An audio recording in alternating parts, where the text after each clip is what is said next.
Hello, everybody. I think people are rolling in right now, which is great for this webinar. So thank you all for tuning in.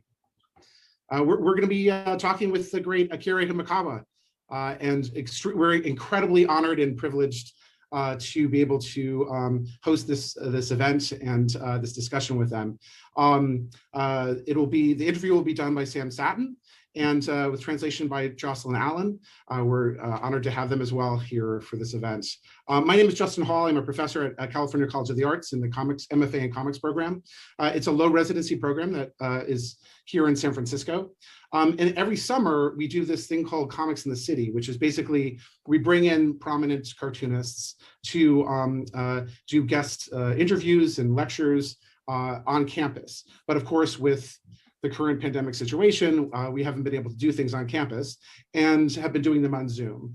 But it actually allows for, there's a silver lining here, which is that we can actually reach out to people from around the world and get them to talk with us.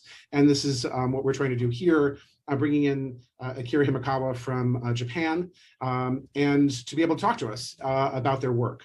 So just to let you know what's happening with the rest of the series for the summer, there's 3 more lectures, guest interviews after this program. The first is with on Saturday, July 10th at 10 a.m. Pacific Standard Time is a talk with Marguerite Aboué, who is the writer of the Aya series, which is really a wonderful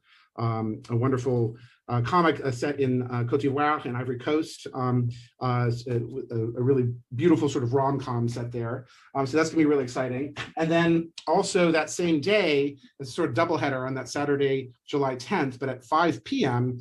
Pacific Standard Time, we'll be talking with Emil Ferris, who created the great My Favorite Thing is Monsters, a magnificent volume of sort of a magical realist piece set in Chicago with werewolves and Holocaust narratives, and it's a remarkable book. So please tune in for that. And then finally, the last one is on Saturday, the 24th, July 24th, at 5 p.m. Pacific Standard Time, with the great Alison Bechdel, who did Fun Home, Dykes to Watch Out For, and now Secret to Superhuman Strength.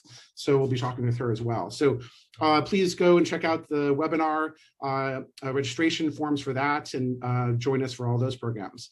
But in the meantime, we have this incredible program here for you with Akira Himekawa, and it's being the interview is being done by Sam Satin. So Sam is actually a alumni of our program, which is wonderful, and is a writer both of comics and the inferior form of prose. And he's written books such as forthcoming books such as Buzzing, Side Quest, and Crunchyroll's Essential Anime. And is a big fan of Akira Himekawa. I was very excited about doing this. So I will pass over the baton to Sam. During the talk, if you have some questions for Himekawa Sensei, please put them into the question and answer, and I will pluck some and bring them over to Sam's chat, so we can then at the end of about 45 minutes or so, we'll be able to start asking questions from the audience. So please feel free to engage with us that way.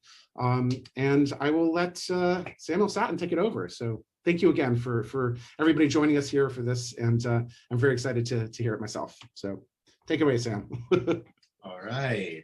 Himekawa 先生、ようこそ本日はお話をありがとうございました。私たちはみんなあなたたちの仕事について話すことを本当に楽しみにしています。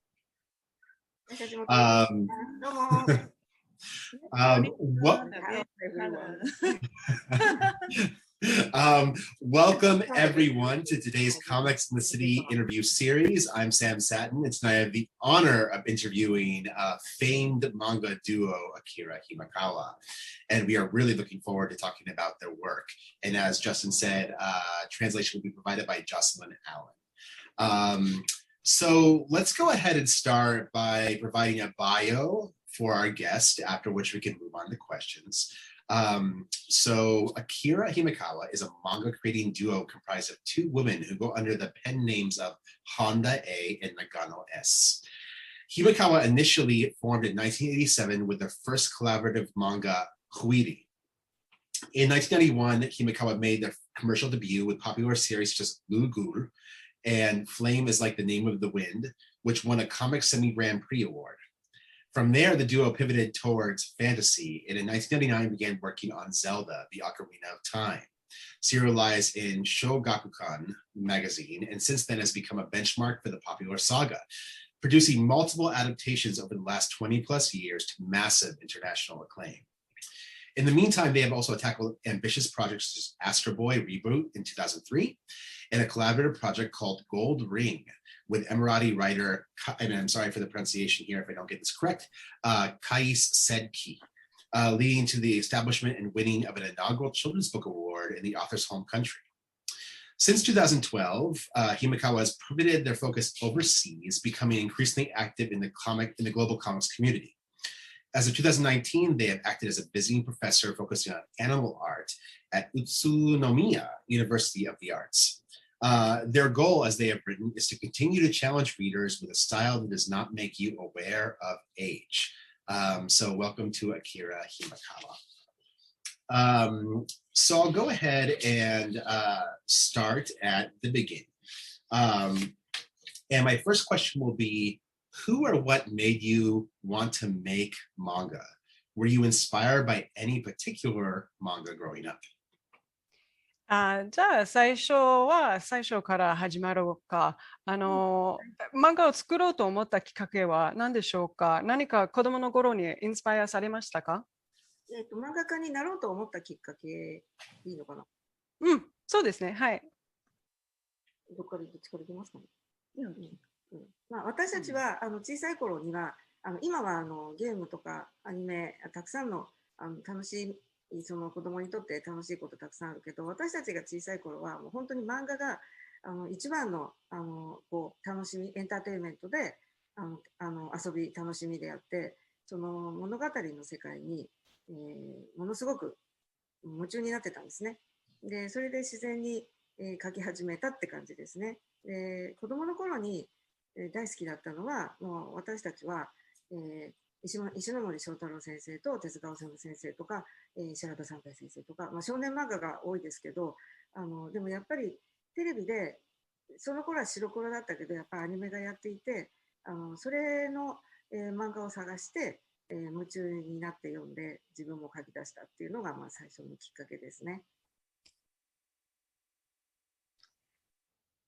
Yeah, so I guess when we were small, right now, like nowadays, there's lots of different kinds of entertainment. There's, you have the games and or video games and anime and all these kinds of different things. But back when we were kids, manga was really the number one piece of entertainment or like fun thing that we had. So we really just got obsessed with those worlds and sort of fell into them. And, we started drawing ourselves. Our favorites, like, of course, we love stuff like Shotaro Ishinomori or Osamu Tezuka. We read a lot of that shonen sort of work. And then there was the anime that was on TV at the time. So we would look up the manga for those anime and, read those as well. And so then we just started drawing ourselves, and that's how we started doing manga. Oh, wonderful. Well, I think that probably leads me, this is kind of related to that first question, but how does a manga, I mean, in more detail, how does a manga artist develop? And I mean, I'm assuming, did either of you go to school for manga related activities, or are you self-taught? で、まあ、それについて、漫画家はどうやって育っているんですか、成長するんですか、学校でも勉強したんですか、それとも独学とか自分で習ったことでしょうか。私たちの時代は学校って全くなかったので、もう私たちはもう全部独学です。で、最初はその真似事のように好きな漫画の先生の漫画を真似して、真似しながら自分の漫画を描いてたんですけど、今は学校がたくさんありますから、学校で教わることはできますけど、私たちは時は独学です。なので本当に自分でどうやったら上手くなれるのかとか、どうやったら漫画家になれるのかっていうのを自分でリサーチしたり、自分でこう、書いて模索しながら成長したって感じですね。私たち世代の人たちは全部そうです。あと先ほどお伝えした手塚先生の漫画の描き方とか。そう漫画の先生が書いてくれた本があったよね、漫画の描き方の本が。それを見て勉強してました。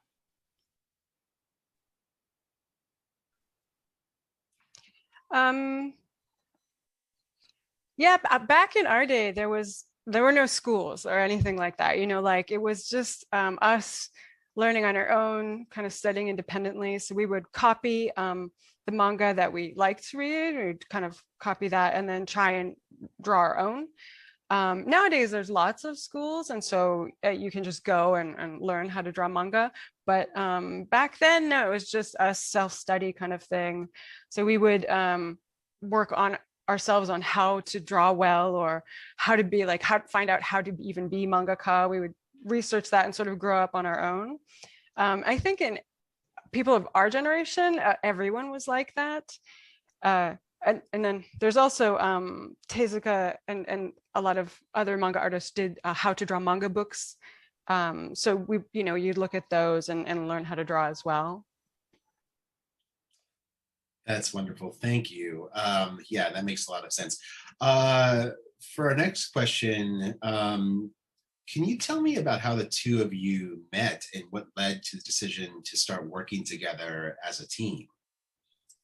2人の出会いについてちょっと聞かせていただけないでしょうか。どうやってコンビをやろうと思ったんですか。喋っちゃっていいです。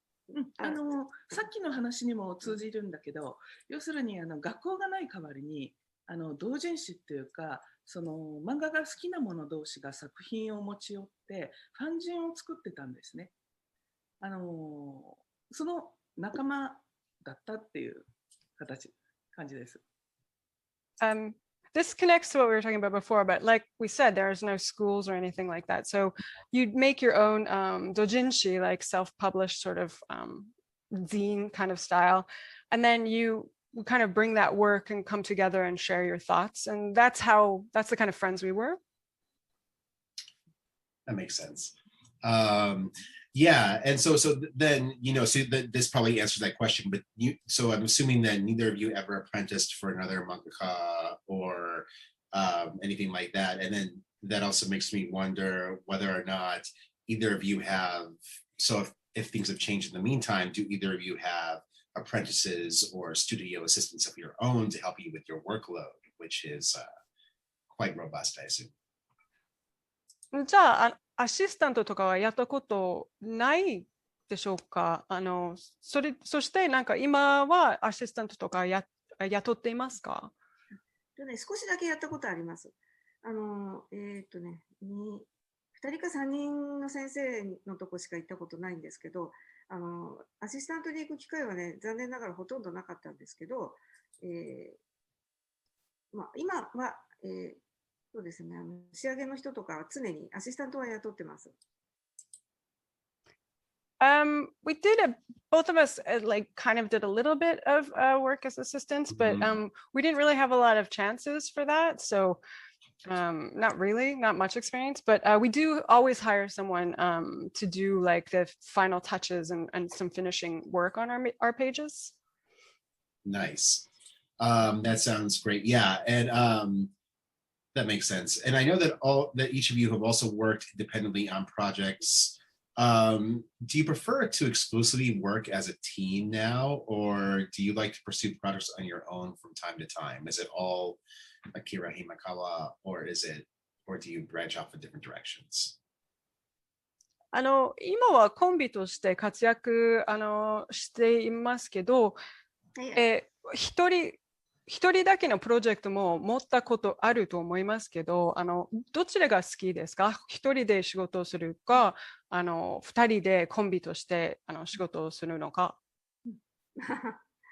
どちらが好きかっていうのはないんですけど、どちらも大事で、パーソナリティな部分をお互いがしっかりなんでしょう、個性を持った上で、それをうまくミックスしながら2人で常にやっているので、好き嫌いっていうよりも、そのプロジェクト、やりたい作品、やりたい仕事、それによってなんか編成を変えてるみたいな感じですね。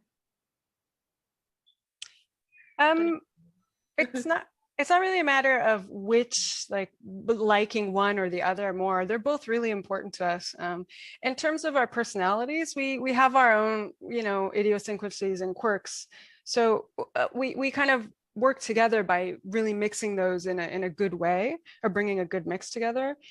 So it's not really like liking or hating working one way or the other. It's more about what we want to accomplish with each project. So it does depend on the project itself. That makes a lot of sense. And yeah, I'm actually right now I'm showing some of Akira Himekawa's early work, which I believe Hyuri was their first. Can I confirm that that was correct? ヒューリはデビューの作品でしたか？私たち2人のデビューですね。そう、初合作、ユニット合作、ファースト作品。That was our first work together as a team, yeah. Right. コミケットです。It was at Comic Market. Yes.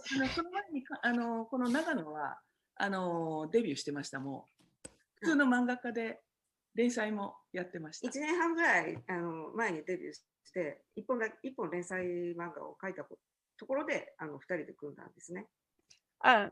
So actually, Nagano, this half of us, had already made her debut as a commercial artist.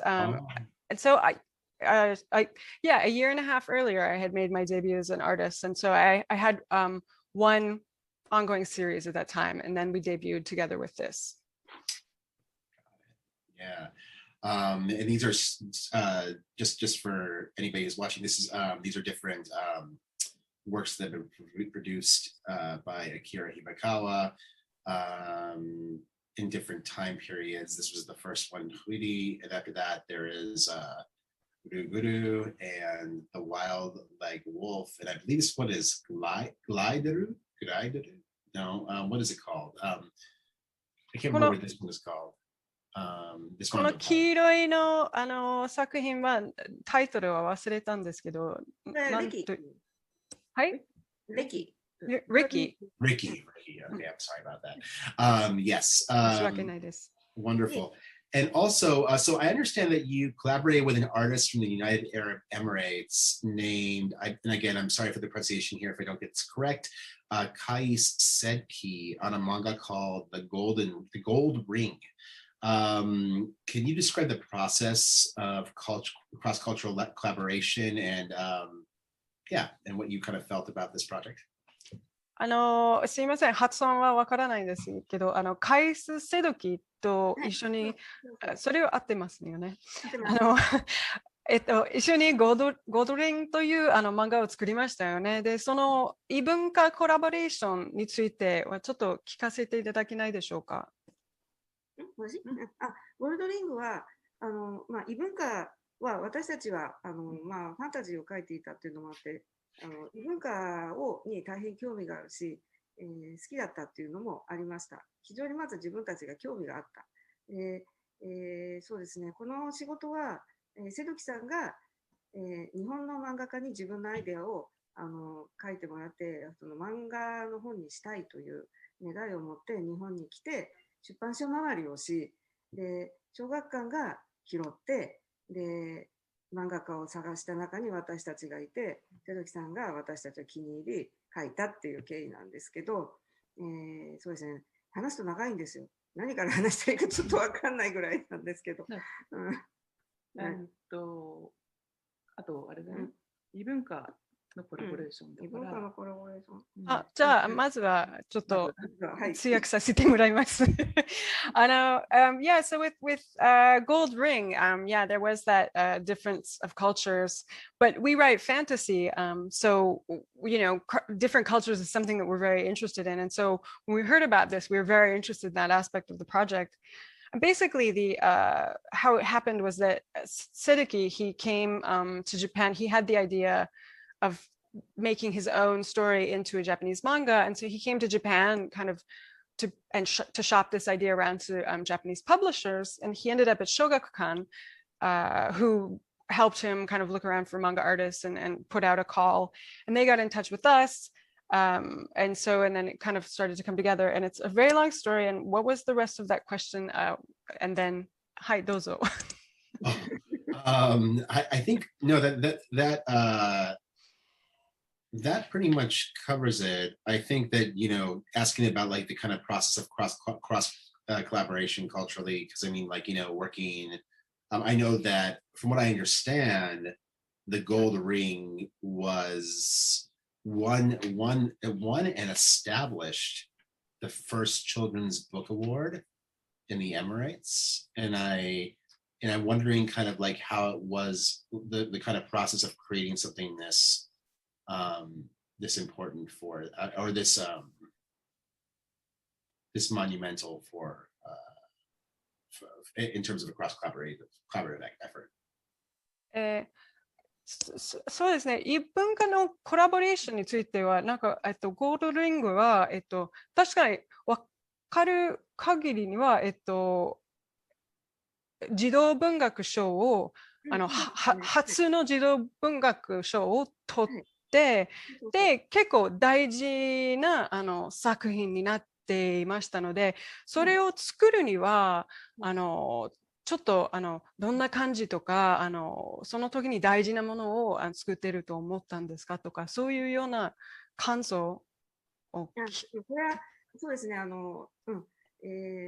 ドバイの向こうの人たちが読む漫画っていう依頼で、日本で発売されるものではなかったので、最初に思ったのは、日本人の読者じゃないから、果たしてこの、自分と同じ感覚で漫画描いてしまって、面白く読めるのかっていうのがまずすごく心配だったというのはありました。だから向こうの人たちのこう感性っていうか、大事にしていることを大事にして書かなければいけないっていう、それが全然嫌じゃないので、そう例えばやっぱり中東の方たちだったらやっぱりイスラム教っていうのは非常に大事なので、やっぱり宗教観とかそういう神様、そういうことに関しては私たちにも日本の神いますから、同じように大事に書けばいいかなと思って、書いたんですけど、後になって非常にそこは良かったって言っていただいたので、良かったと思った次第です。はい、まずそこが大事で、そうですね、そこがまず大事です。Yeah, so this was a manga that it was intended for, for people in Dubai. It was not released in Japan. It wasn't for Japanese readers. Mm-hmm. And so our concern was that if we were just writing in our usual way with our usual audience in mind, are they going to enjoy that? Are readers on that side of, the ocean going to enjoy that? And so we really had to take care to think about their sensitivities and their sensibilities and what they are going to value and enjoy in a book. And it was a real learning experience, since we had to think about, religion and God and things like that. And of course we have those in Japan, but they're, different. So we really wanted to take care and write these the best we could. So when we did write it, and then we got the okay from Sidoki, who said everything was great, then we were really relieved. And that was a really important aspect to us.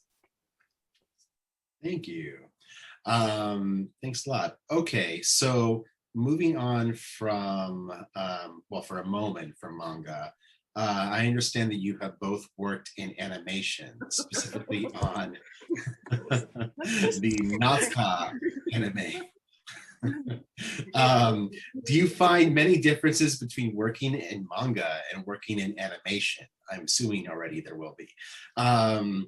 Is there one that you prefer over the other? Which again, I assume there will be.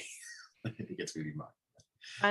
軸転生をはじめとしてアニメに関わってきましたよね。で、漫画を描くこととアニメを作ることの違いは感じますか？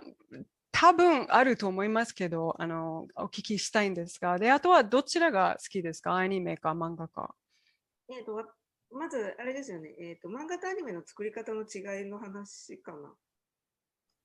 それも全然違う、まずアニメはもうものすごい集団で作るので、漫画はもうほとんど2、3人の作業なので、書くこと自体は、印刷とかはたくさんの人いますけど、それがもう本当に大きな違いです。非常に漫画っていうのは孤独な作業なんで、アニメの仕事とかゲームの仕事とかやると、こっちはたった2人だけで、向こうはたくさん人いていいなってよく思いますね。そういうことが聞きたいのかな。違う。なんだろう。基本的にこれアニメに関しては私たちアニメを作っていませんので、漫画を描いているっていう立場なので、そこは混同されないようにお願いします。なので何でしょう、アニメーションを見ながら漫画を描くという作業は一回漫画用にリライトするっていう作業はどの仕事も入るんですね。なんて言ったらね、うまく言えないね、ここは。仕事によって結構プロセス全く違うんですけど、大体シナリオを渡すと絵コンテ渡されて、それを漫画にするっていう仕事が多いんですね。ナスカもそうでしたけど、絵コンテまでもらって、やってました。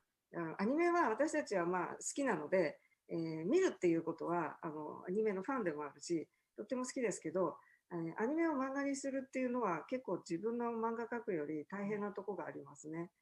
人の作ったものを漫画に落とし込むのって結構大変です。あとやっぱり、そうですね、バランスがすごく大変。はい、ここら辺で切ろう。すいませんね。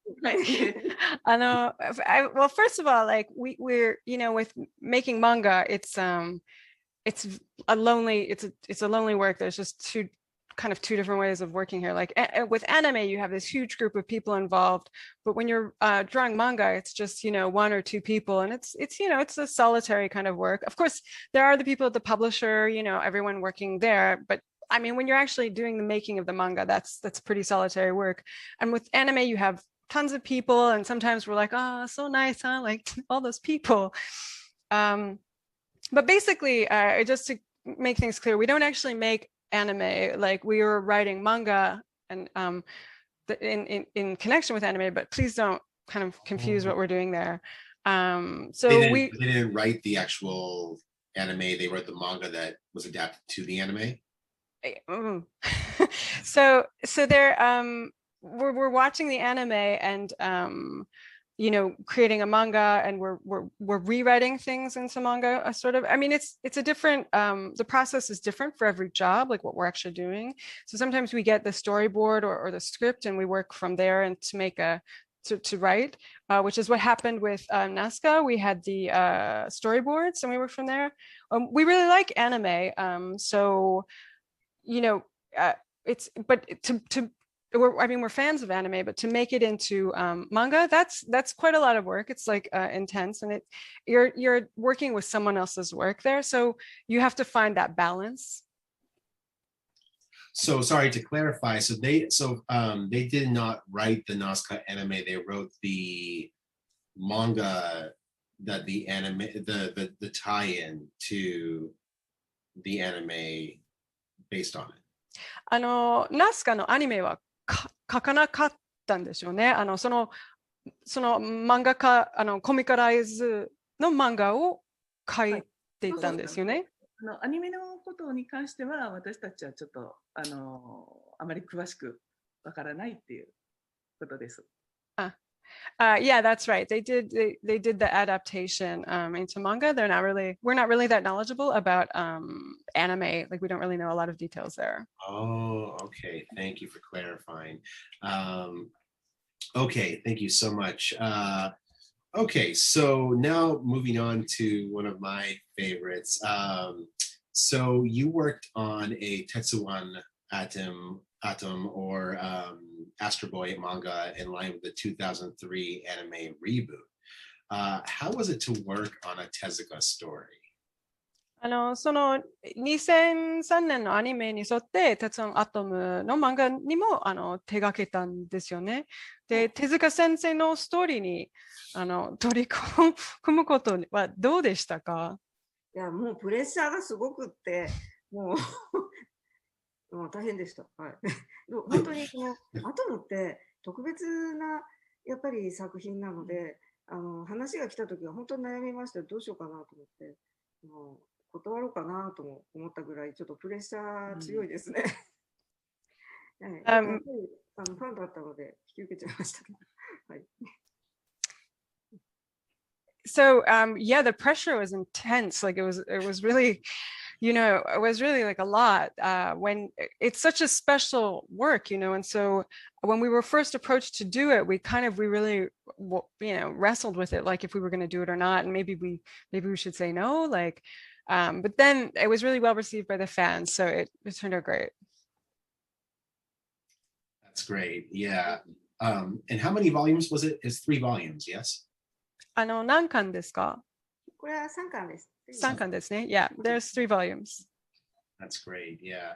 Is there anything that you, this is not in the script, but I was going to say, is there anything that you brought to the story that you could say was completely your own sensibility, came from your own sensibility? この、鉄腕アトムに自分の何かを持ってきましたか？そのストーリーの中には、これは自分のことだとある部分がありますか？それでいくとですね、今画面で映ってるその右上のキャラクターですね。アトムスっていうんだけど、今だったら左下。そのキャラクターにはちょっと自己投影をして、書きましたね。ちょっと悲劇性があるんだね。ロボットのテーマっていうんで考えてっていう結果でもありますけど、アトラスのキャラクターっていうのは非常になんつうんだろうな、悲劇性と、あとその世代的にもアトムは、9歳か10歳ぐらいの設定だけど、アトラスは15、6歳ぐらいでちょっと思春期で少年だったから、少年を描くっていうことには結構我々はずっとやってきたのもあって、なんか少年の中に自己投影する部分があるんですね。アトムの主人公はその正しいことしか言わないから。いや、そんなことない。そんなことないか。でも非常にまっとうなことを言ってくるので、やっぱり主人公だから、やっぱりそこはね、そこにアトムの苦悩があるんだけど、それを受け生と悪のそうだね、対比の圧力、その場合どうしてもそのちょっと悪い方にね肩入れするようなとこがあります。我々本当はダークサイドかもしれない。ダークサイドの方にちょっと肩入れしちゃう。だからアトラスとアトムとのこうバトルは思い出がありますね。あと天馬博士とかちょっとおこがましいけど。はい。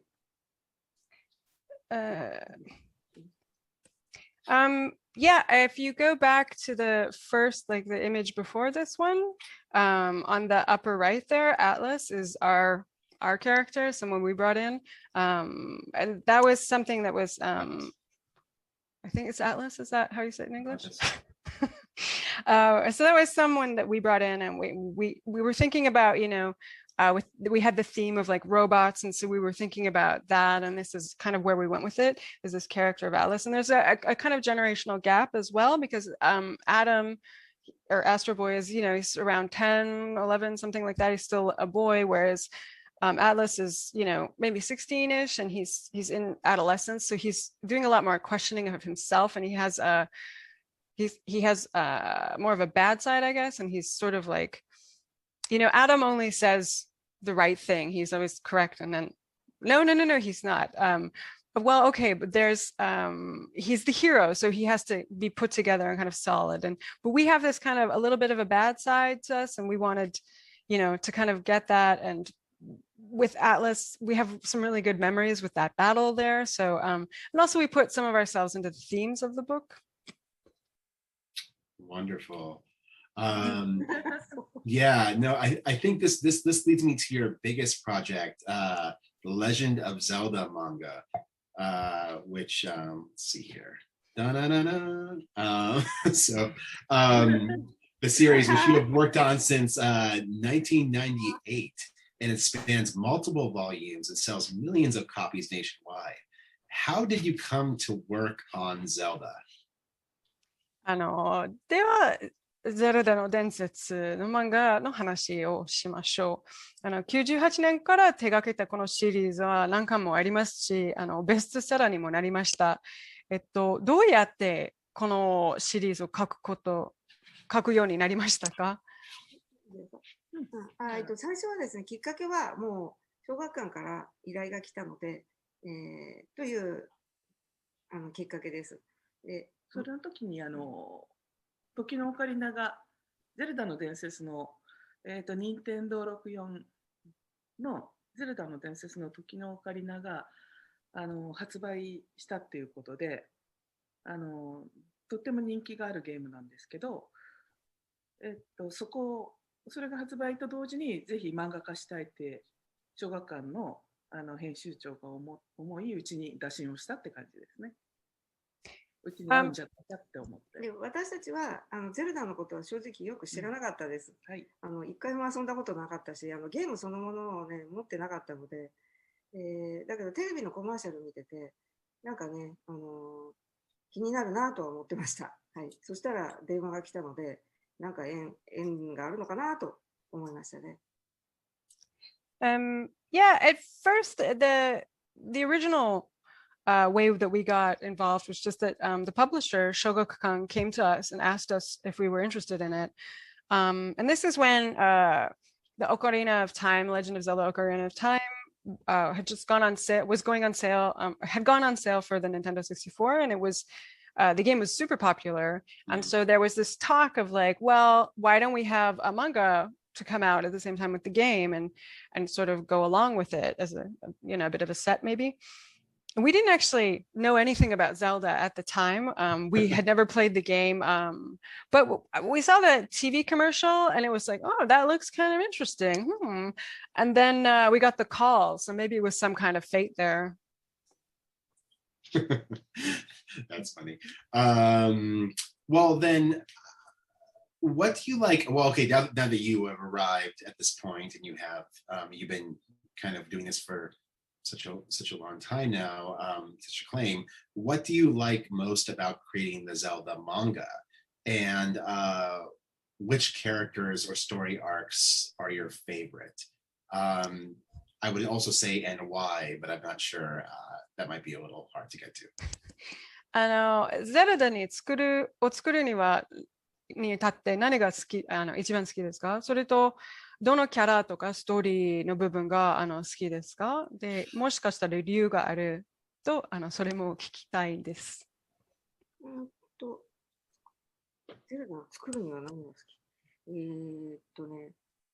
キャラクターはまあとりあえずっていうかやっぱりリンクが一番好きですよ。でそうだな、世界観も好きですね。時のオカリナなんかは本当に知らなかったのでやることになってから、映像を見せてもらったり自分でゲームを触ったりしたんですけど非常に自然感が、フィットしたというか良かったですね。触ってて非常に心地よい世界だったので、それで自分たちでもこのタイトル「時のオカリナ」非常に好きになれて、やることができたので、時のオカリナで言ったらやっぱり、リンクとゼルダ姫とかあとサリアやマロンやキャラクターみんな好きでしたね。はい。I guess I don't know in making it. Yeah, I don't know about that, but I think our favorite character, Link, is probably our favorite, and we really like the worldview, the way the world is set up. Like in Ocarina of Time, it's we didn't know anything about it, but then we were shown like video, and then we played the game, and there's so much nature, and it's just this world. It feels really good to be in. Both of us just ended up falling in love with the game. With Ocarina of Time, like the characters like Link and Zelda and just everyone, we just love them all. Well, and this, I'm actually going to skip over one question, Jocelyn, real quickly, but so this kind of leads me to want to ask that the Zelda manga dive deeper into, this is from Ocarina of Time and Twilight Princess. The Zelda manga dive deeper into the characters and themes than the games do, particularly, Twilight Princess and Ocarina of Time. And I wonder, does Nintendo, which is this giant company, give you a lot of creative freedom? Or do you have to adhere to strict editorial direction? And if you do get your own creative freedom, what sort of themes do you want to convey in your own work? Because when I read some of the Zelda stuff, I definitely picked up on a lot of really interesting themes that I wonder at. ゼルダの漫画の方が、特にトワイライトプリンセスと時のオカリナには、もっと深くテーマとかキャラを取り上げているんですね。で、そのように見えるんですけど、で、任天堂から自由にさせてもらっていますか？それとも結構厳しくされていますか？自分には自分のテーマも入れてもいいという感じでしょうか？そうですか。最初はね、1作目の時はもうとても厳しかった。で、本当に逐一チェックを受けて、理由を聞かれました。で、違うことを書くのには理由が必要なんですね。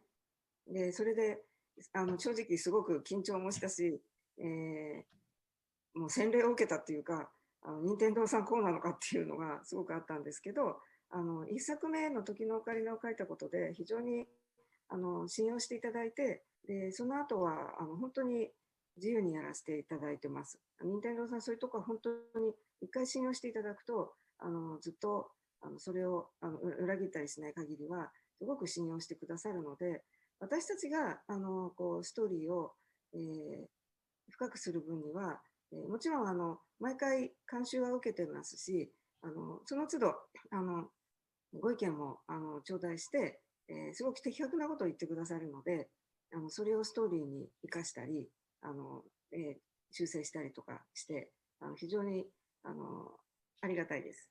そういうふうにやってます。はい。At first, yeah, with the first volume, they were really strict. So they checked everything. They went over every little thing, and they gave us reasons. And anytime we wanted to do anything differently, we had to give them a reason. And we were kind of like really nervous. Actually, is Nintendo going to be like this the whole time? But then after that first volume, they started to trust us and really trust us. And now we're basically free to do whatever we want. As long as it sells, they trust us to do right by the story. So when we go deeper into the story, when we dig into those characters, we're doing it based on like, the opinions from Nintendo and like readers and feedback that we're getting. So we make use of all of that in the story. So it's actually really helpful. 昔はワンタイトルにつき1冊しか書けなかったんですね。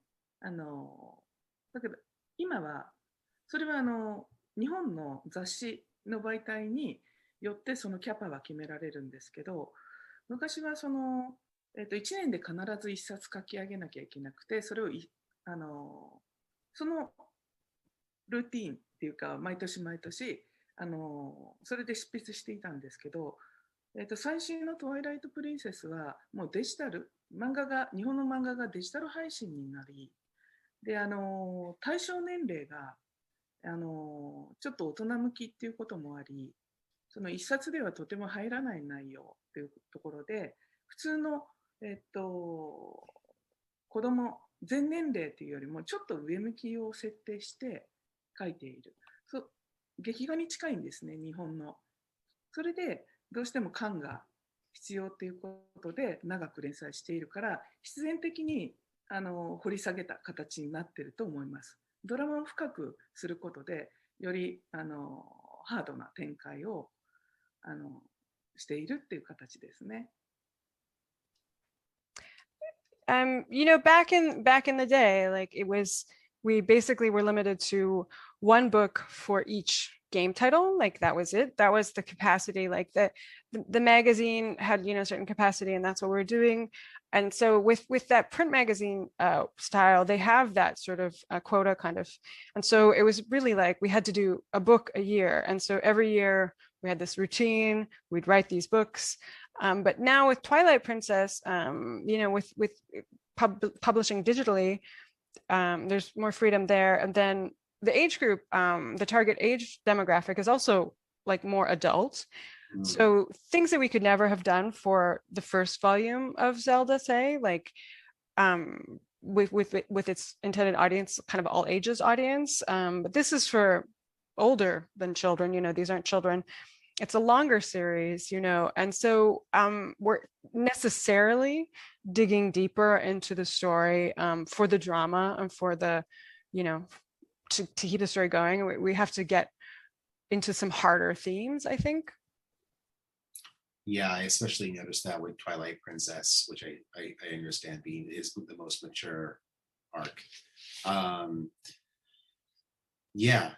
Thank you. And so now I think from there, I'd like to kind of move on to some questions, some editorial questions about some manga industry questions and comics industry questions.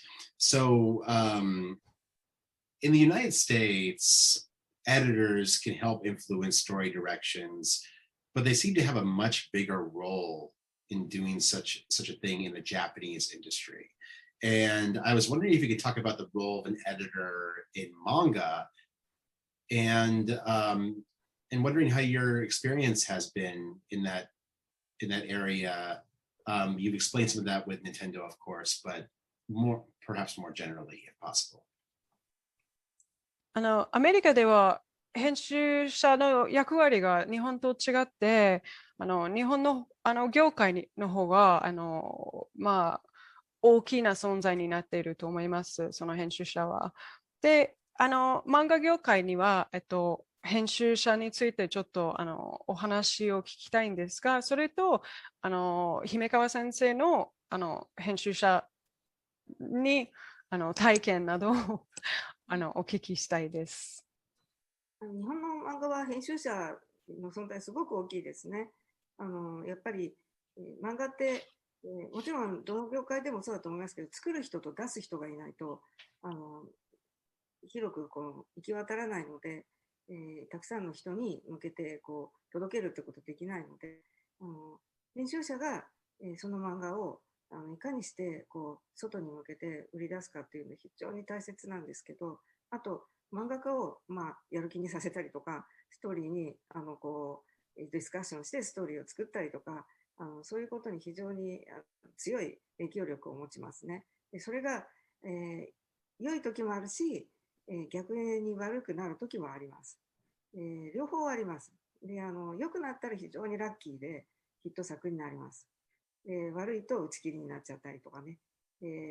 何が悪いとも言えないんだけど、その編集者と漫画家の相性もあるので、私たちは30年間いろんな人とやってきてますけど、そうですね、もう本当に。でも、やっぱりゼルダは、編集さんと仲良くなれ、すごく、仲良くできたんですね。やっぱりそういう調和したところでは、やっぱり作品が育ちやすいと思いました。経験の上で。あんまりプレッシャーかけられると私たちはあんまり成功しないのかなって、ちょっと経験上思ってます。ハッピーな例だと思います。Yeah, the editor is huge in Japanese manga industry for sure. And in making manga, in the manga industry, you need someone like who's creating the work, and you need someone who's putting it out there, otherwise you're not going to be able to bring it to that large group of readers that you want to have reading. So the editor is really that person who's championing the book on the outside, to the outside world, to the publisher and things like that. They're also there to kind of inspire the manga artists or motivate them or help them like work out story problems. They have a huge amount of influence for sure. And if you get they can be good, great to work with, and they can be not so great to work with. And if you get a great person to work with, you're very lucky, and you're looking at a hit manga probably. But if it's not so great, your work is probably not going to go very far. and it's really a matter of compatibility, like getting along and fitting with each other in that way. So in our 30 years of working in this industry, we've had lots of editors, we've worked with lots of people. With the editor for Zelda though, like we get along really well, and it's just so much easier. And when you do have an editor that you get along with like that, it's so much easier to bring the work up into the world and to create it and get it out there. Like it's just, you can just get it going. And if you have that pressure put on you by the editor, like if they're not going along with you in that way, you feel the pressure and you feel like maybe this is not going to work out, and it kind of brings you down and it makes it harder for the work to come out of you. That makes a lot of sense. And yeah, I think that actually, I hadn't thought about the idea of the editor really, whether the editor is good or bad, really making a big difference on the project. So thank you. That's really fascinating. And actually, so that leads me to my next question. So in the US, a book is published, comics are published and then succeed or fail based on sales. That's kind of the way that it goes. But in Japan, it's a bit different. Stories are usually serialized first in magazines like Shonen Jump, and if they perform, many others, and if they perform well in reader surveys, they're collected into volumes and sold that way. How does this difference affect the storytelling in your capacity to in the two different countries? Do you feel pressure from fans and publishers early? Did you feel pressure from fans and publishers early in your career to perform well in reader surveys?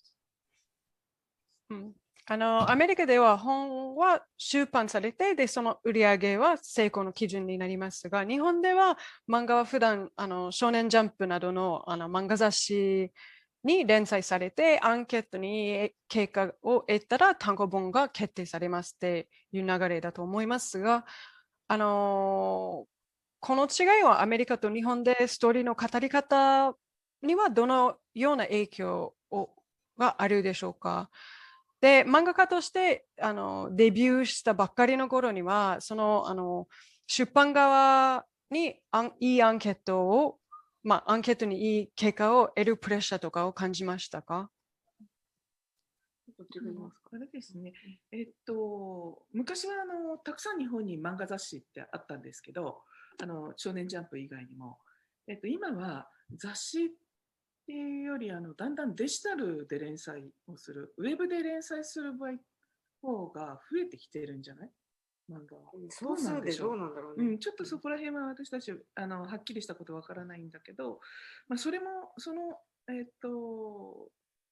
れから言ってもちょっとこのどっちがどっちっていうのは言いづらいんだけど、この質問の内容でいくと漫画雑誌のアンケート、もちろんもうね、そこでアンケートを取らないとすぐ打ち切りっていうのはもう私たちも経験してますし、ありますね。なのでまずはその雑誌に連載した段階ではその雑誌の読者の人に楽しんでもらうっていうことを考えて、内容もそのキャラクターの構成などもみんなが好きなものをやっぱりこう提供していかないと難しかったりもする時があると思います。そうです。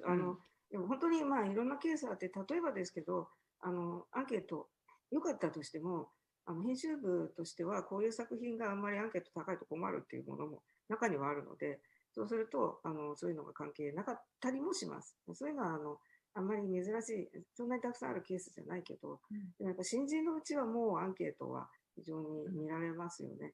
だから最初はすごいプレッシャーありましたよ、もちろん。はい。そうですね。So yeah, a long time ago, like back in the day, I guess there were lots of Japanese manga magazines, like other than Shonen Jump, but I feel like more and more magazines are shifting to digital. There's a lot more being published online these days. I mean, we're not exactly sure of the numbers or anything, but either way, the survey is yeah, it's very important. Like if you don't get results in the survey, your series gets cut. That's actually happened to us.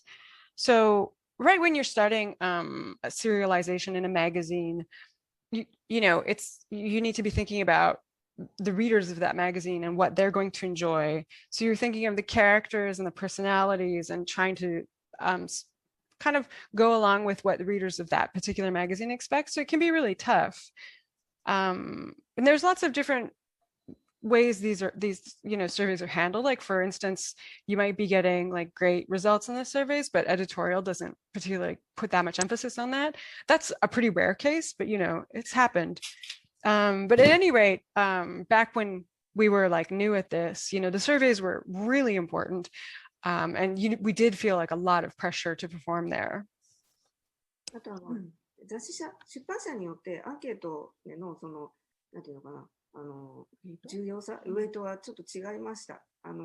集英社はすごいですね。アンケート次第では、もう本当にどんなド新人でも、どんどん扱いを大きくしてくれるんですね。実際にちょっと経験してびっくりしましたけど、でも、そうじゃないところもあります。やっぱり。でもまあ、最終的にはもう最近は、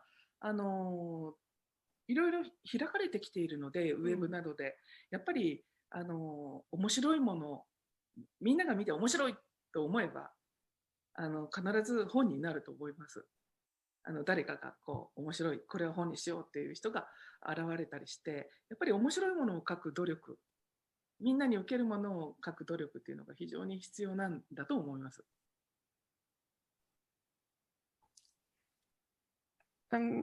Yeah, with the surveys, like the importance of the survey really depends on the publisher. It varies from publisher to publisher.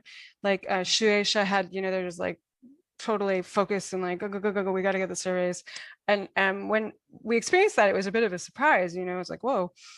But in the end, like things have really opened up, I guess, with expanding into the online space and things like that. So if people are reading it and seeing it and going, wow, that's really great, it's going to get turned into a book. Like if people are interested and people are coming together and putting that effort in to write and putting that effort in to get it out there, and people are seeing it, it's going to get into a book, which is interesting.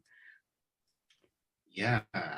Well, to carry on a little bit more process before we get to the audience questions, can you talk about your collaborative artistic process, or even better, can you show us an example of how you put together a page or draw an image? And I'm thinking about the Nemu that Akira Himekawa has put together for us today. And perhaps if they can just explain to us what a Nemu is as well. I think it's close to our understanding of roughs in comics, how we do roughs or pencils to kind of set up a page. But I think it's a little different in manga, working in manga. Screen change. 2人のコラボレーションについてお聞きしたいんですが、特に先におっしゃったネームを見せていただくようになりましたと思いますけど、でそのネームを見せながら一緒に仕事をするプロセスを説明していただけますか？はい。ですね。場所はこんな感じだね。場所まずネームってこんな感じです。トワイライトプリンセスですの、7巻目。So this is the name, which it's from Twilight Princess, volume 7. 例えば、ここがこんな感じ。And so there's that page with the finished page together with the name, the rough sketch. で、これは私が書きます。物語のこうなってこうなってこうなってこうなるっていうのをまずネームで書くんですね。で、その前にディスカッションをしてます。どういう話にするかっていうのを2人でディスカッションをする。で、これを書き、で、ちょっと間すっ飛んでますけど、キャラクターの書き分けがあります。でリンクは彼女が書きますね。で、ミドナは私が描きます。で、これだと背景はアシスタントさんが描いてます。そういう形で漫画はできるんだけど、中にはね、ちょっとネームって、どんどん変わるんですね。で、そういうのをちょっとご説明できると面白いのかなと思うんですけど、ここまでで一回やろうか。Hi. So basically, I draw the name.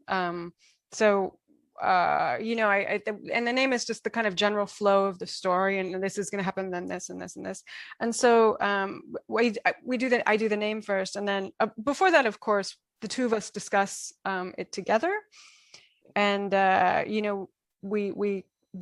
I do the name, and then we split up the characters, so we each draw different characters. Like she does Link, and I do, these characters. And then we have our assistant doing backgrounds, and that's the general flow of how like we do the manga. And I see you put the text in there as well. So do you already have a script written out, or are you writing as you go? ネームには字も見えましたが、そのネームを作りながらセリフも書くことですか？そうです。人によって先に文字だけのシナリオを書く人もいます。で、私は、セリフを全部ダーッとこう書き出ししてる場合もあるし、書きながら変わることはすごく多いです。Yeah, so it depends on, yeah, obviously every artist is different. Some will write the lines separately or whatever. I do, sometimes I'll write out all the dialogue and have it just all done, but a lot of the time I do it as I'm drawing the name like this. So yeah, there is the dialogue in there. で、例としてこのシーンありますね。これの最初のネームが確かこれ。何回か書き直ししてるんですけど、最初がこれで、この後に2人でディスカッションをすると、ちょっとシーンがね、変わるんですね。で、小回りの構成がちょっと変わります。で、さらに、下書きで、よいしょ。下書きにするとこんな感じ。これスクリーンショットなんで、これで書いてるわけではないです。で、それで最終的にこうなる。っていう、下書きにするときに、日本の漫画って、その、小回りで読んでいくテンポで、その時間が流れるので、どれぐらいの大きさにコマをするかとか、間に、このページにどれぐらいのコマ数を入れて読ませるかっていうのが非常に重要なんですね。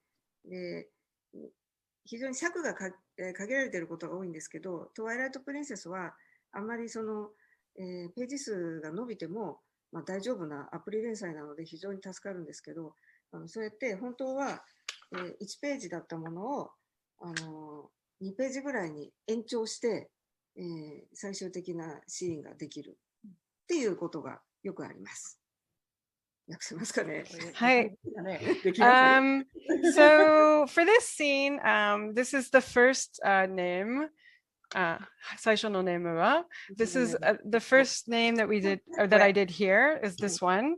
And then, I redraw it, and we discuss it, the two of us together, and the scene changes. The details of the composition have changed in the final name. And then we get to the sketch, which, this is the scene that we're looking at here. So then we get to the sketch like this. 下のSo then we get to the sketch, which looks like this, but this is a screenshot. It's not actually like drawn out on paper or anything like this. And then the end result is right here. Right. It's kind of hard to see maybe, but you can see it. So that's where we get to. And with the sketching in Japanese manga, like what's really important, that's where you're working out the tempo, the pacing, the paneling that's in that sketch level. That's where you're working all that out. So how big the panels are, how many there are going to be on the page, tell the story. That's really, really, really important. And a lot of times the number of pages you have is limited.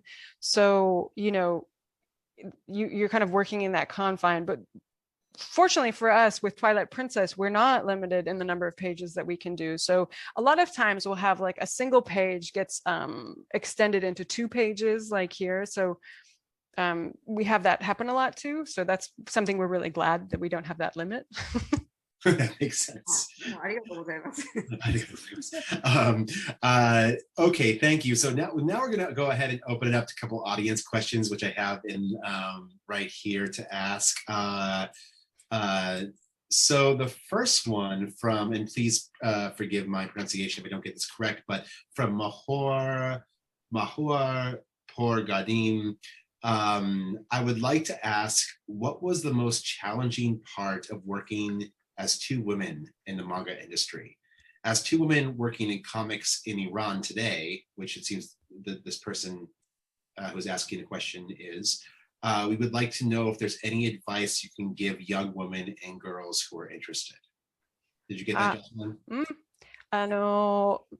こちらから、オーディエンスのマホルさんからの質問なんですけれども、女の人2人として漫画業界に作品を作るには一番難しいかチャレンジしたところは何でしょうか。私たちは質問を聞いている方が、コミックスイランでコミックスをやっているようですけど、でもし何か女の人にアドバイスとかがありますか？コミックスに入りたい女の人たちにはアドバイスとかがありますか？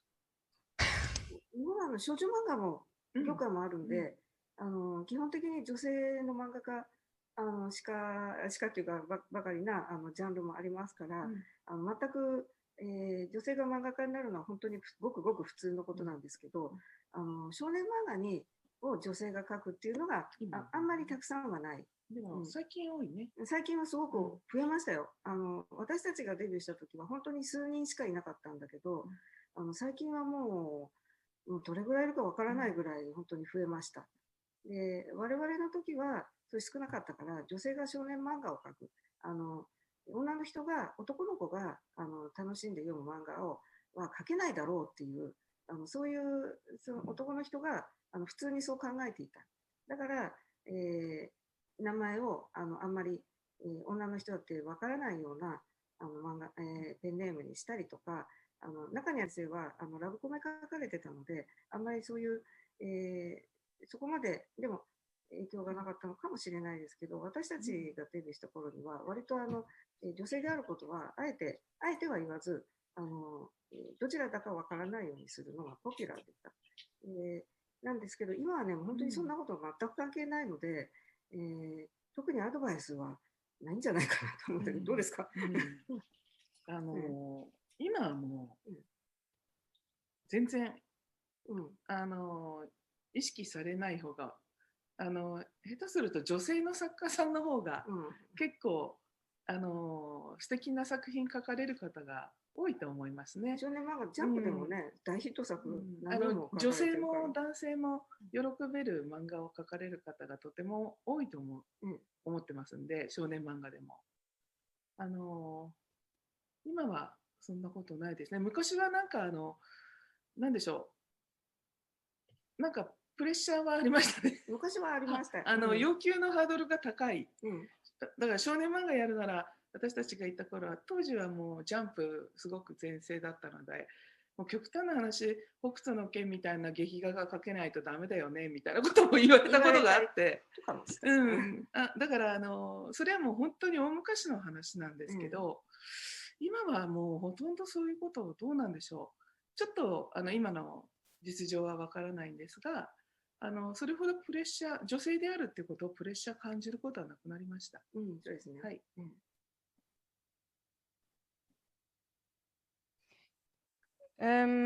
Yeah, well, basically, like the whole industry of, I mean, there are whole genres of manga that are basically dominated by women artists, like, shoujo manga and things like that. So I think like women drawing manga nowadays is just completely, utterly the norm, And in shonen manga, there were not a lot of women for sure. Like and lately that's gone way up. But when we debuted, there were very few women in shonen manga. But now there's so many. I don't know how many there are, but there's quite a large number more working in shonen. But it used to be the idea was that there was this common thinking that women can't write manga that boys are going to enjoy. So a lot of women would write under pen names that sounded not like women. So when we made our debut, it was like, you don't go around saying you're a woman, trying to have a pen name that sort of disguises that a bit. That was really the popular way of doing things. But now I think there's really none of that, you know? I don't think people are really paying much attention to that at all. There's not a real awareness of that. Like, in fact, there's maybe more women doing just incredible manga these days, you know, like, you know, even with shonen manga, like they're doing stories that men and women or boys, girls, whoever can really relate to and enjoy. But yeah, like back in the day, you did have that pressure, you did feel it. The demands put upon you were pretty intense, you know, like in shonen, like we were actually told that you can't write like those violent scenes like you would have in like Fist of the North Star or something like that. You know, we were actually told stuff like that. So like, but again, I don't know the current situation, like in all that much detail, but I do feel like there's not that pressure that on women or for being women that there used to be. I don't feel like there is any of that now. Thank you. That I appreciate that answer. We have one more question. Looks like we're kind of getting to the end of our time, but it is from Sam Soto.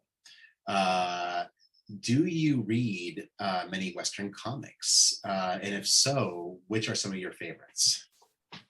アメリカなどのコミックスを読まれますか？それだったら何か好きなコミックスを教えていただけないでしょうか？私たちは若い時っていうか子供から若い時にかけてはアメリカのコミック本当になかったので残念ながら全然触れることができなかったんですけど最近は映画ね、映画を通じたりとかしてあと翻訳も、されたりとかしてどんどん入ってきてますね。そうですね。最近はどれだろうか。これっていうのはないんですけど、たくさん買ってます。正直いろんな国の行った国でいろんなコミックとかたくさんこうして買ってきたりしてますので、どれが好きっていうのはちょっとないんですけど、もちろんなんでしょうあれ逆にその国で何が面白いのかっていうのを何が今すごく読んでほしいおすすめなのかっていうのを聞きたいんですね。なんかそういうのを教えていただきたいなって感じで、それを買ってきたりとか、そんな感じにしてます。So when we were kids, like when we were younger, like through our youth, there weren't any American comics available to us. So we really had no opportunity to interact with American comics at all, basically. But lately, because of like through the movies and translations, there just keeps being more and more translations of foreign comics into Japan. So, but we do buy lots of books from lots of different countries. Like the countries that we visit, we will always like buy books from there. And it's not like we have any particular favorite or anything like that. It's more like when we're there, we want to know like what do you like what do you want us to read, what's popular, like what's going on here. So people will tell us about these comics and then we'll buy those. So we have lots of comics actually. Wonderful. 私たちが若い頃はとにかくねハリウッド映画がもうすごくそれはもうむちゃくちゃ入ってきてて大好きでもうすごく影響を受けてます。なので、最近だとやっぱりマーベル・アベンジャーズの映画の原作のコミックは見たり見ることができるようになったので、やっぱりアメリカのコミックはそういう、アートワークがやっぱものすごい、と思います。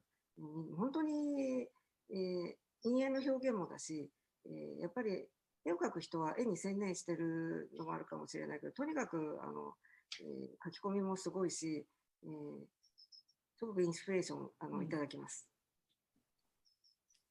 Yeah, and then we have the like the influence of Hollywood and like when we were younger, like I loved all that stuff. I loved Hollywood. And we have been influenced by that, and with like Marvel Adventures, we've got the comics now, and we can have a look at those. And the thing about American comics is just the art is just incredible, like it's just so expressive, and there's so much going on. And I know that it's like an artist is focusing on the art, it's not they're not doing all the writing as well. So but it's just like this focused artwork. It's so incredible, and it's really inspiring to us. I think a lot of people here feel the same way about manga. So 多分見てる方々も漫画と同じような気持ち見方があると思いますね。Himekawa 先生、本日はお話をありがとうございました。たくさんのことを学びました。Thank you so much. We've learned so much today. I really appreciate this interview. ありがとうございます。ありがとうございます。楽しかったです。Thank you. It was so much fun. Thank you, everybody here for participating in this. It's been wonderful and really illuminating. So thank you, Akira Himekawa. Thank you, Jocelyn and Sam as well. And please, again, if you're interested in more of these sort of discussions, join us for more of these Comics in the City guest lecture series. There's, again, on Saturday, July 10th, there's Marguerite Aboué at 10 a.m. and Emil Ferris at 5 p.m. And Saturday 24th, we've got Alison Bechdel at 5 p.m.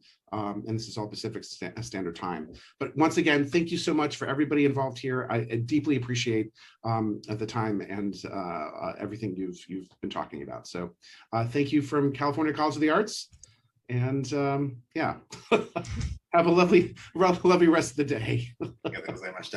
Thank you. Take care. Thank you so much. Thank you, everybody. Thank you, everybody.